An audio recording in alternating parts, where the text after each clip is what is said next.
அல்லது வாழ்க்கையின் நெருக்கடிகளால், உறவுகளுடைய பிரிவால், இது போன்ற எந்த சோதனையில் நீங்கள் சிக்குண்டிருந்தாலும் இந்த செய்தியை செவிதாழ்த்தி கேளுங்கள். இந்த சோதனைகளில் நீங்கள் தனியாக இல்லை, உங்களுடைய இறைவன் உங்களோடு தான் இருக்கிறான். மீண்டும் சொல்கிறேன், இந்த சோதனைகள் எதுவாயினும் கவலை கொள்ளாதீர்கள், நீங்கள் தனியாக இல்லை, இறைவன் உங்களோடு தான் இருக்கிறான். அந்த செய்தி தான் நான் இப்போது உங்களுக்கு சொல்லக்கூடிய செய்தி. குர்ஆன் சொல்லுகிறது, வநப்லூக்கும் பிஷ்ஷர்ரி வல் கைரி ஃபித்னா. அல்லாஹ் நலவிலும் தீயதிலும் சோதனைகளை கொடுப்பான். இறைவனை பொறுத்தவரை நலவை இறைவன் கொடுப்பதும் ஒரு தீயதை உங்களை அணுக வைப்பதும் இரண்டும் இறைவனை பொறுத்தவரை சோதனைதான்.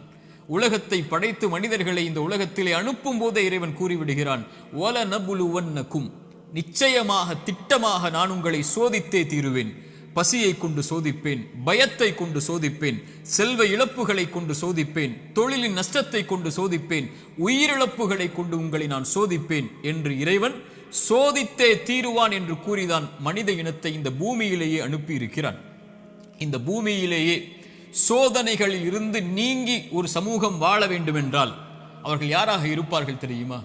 நபிமார்கள், இறைத்தூதர்கள். ஆனால் அந்த இறைத்தூதர்கள் தான் இந்த பூமியிலேயே அதிகம் சோதிக்கப்பட்டவர்கள்.